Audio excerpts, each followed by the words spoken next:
so. Green flag, lap underway. He's got to stitch it all together and the run through pit straight down here. Critically not get a curb hop through turn 2. But this one here, you've got to really try and park the car in just the right spot in these conditions this weekend. And it looks like he's done it nicely. He has. He got it stopped. He was able to turn it at the corner.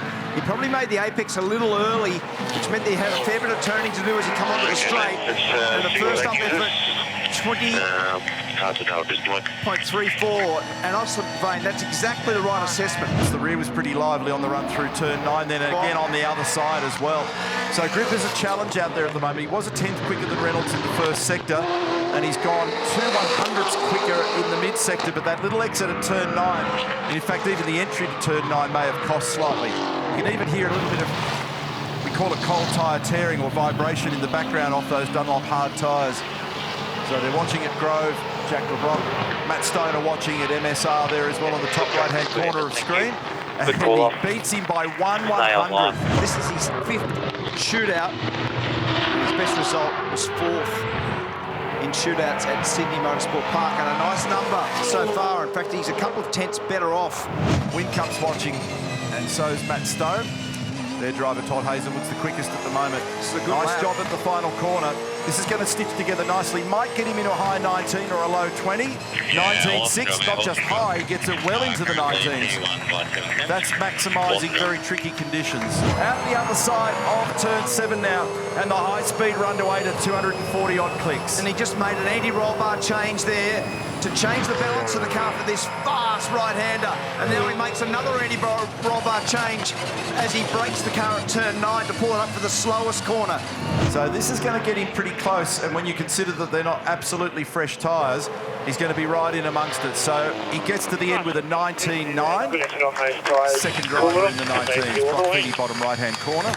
That's a really good job. It's a very, very good job. And in fact, if you look at those splits in the mid and the third sectors, he's gone almost as quick as Brock Feeney. So he got picked for not activating the pit lane speed limit in the race as well, but that was kind of that was just the final straw. Now he gets a big chance at redemption. And this guy has been very, very fast throughout his junior career. And that thing is gripped up because you can tell by the amount of time it's spending on the limiter. And can he knock Heimgartner off? 19.8. Nice job. Good job. He's working away at that wheel, isn't he? He's seriously, like, he has got the tiger by the tail. It's actually a very fast first sector, but he has worked hard for it now. 4 green tyres also for Will Davison, but you saw the wheel work. Have a listen.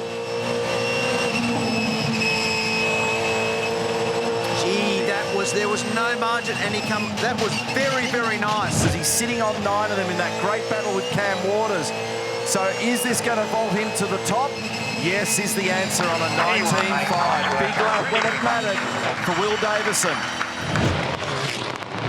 Fastest in sector 2, very nice. Floated through turn 8.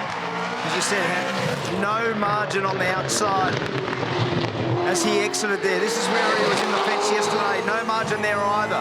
Very nicely done. Now, can he finish the lap? Because this has been the Achilles heel this weekend. Gets it stopped only just. Gee, that was deep, and he only just got it pulled up. But he made it to the apex. What to do? Does it knock Davison off? No, it doesn't.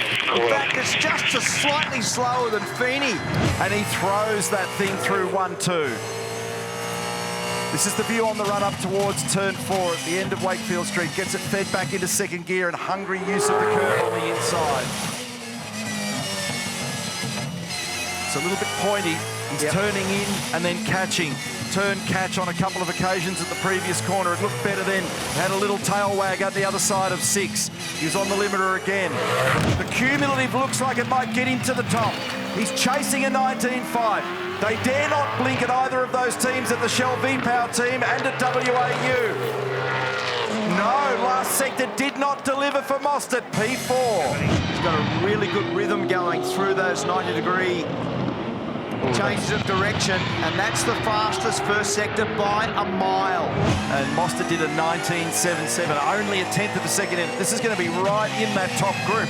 And the top group's got nothing in it at the moment. It's 4 100ths between Davison and Feeney. And then it's 9 100ths to Van Gisbergen. And then it's a tenth to Mostert.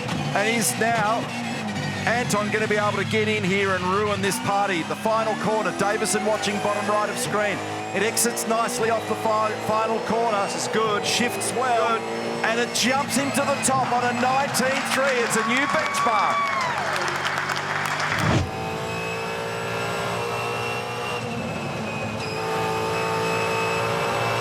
Nice through the mid-sector. So we'll get an idea on what that time looks like when he gets down to intermediate 2. He's done a 19.8. He's only about half a tenth away from the number that Mostert did in that mid-sector. 11. He's getting a turn and getting back on the power nice and early, and the back is remaining connected. It's not sliding too much. Into the final corner. Can he get it stopped?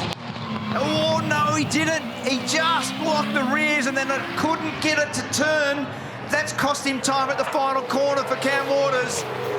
That last sector's been hurt, 19.7. That's put him down to 6th. Anton Di Pasquale grabs the pole. 15th pole of his career.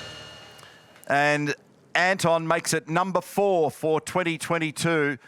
And a wild run there into the final corner, and that resolves the annual Armour All Pole Award in favour of Cam Waters as well. So Anton, 19.3, and Mark, look at the margin, 0.18 of a second to his teammate, but we've got a Shell V-Power Racing lockout across the front row. Very impressive lap, wasn't it, Neil? I didn't see a mistake. It was very smooth. We saw Will Davison trying so hard, and it was a very highly committed lap by both the Shell V-Power runners, but Anton just had that little gap, and as you said, almost 2 tenths per second up the road.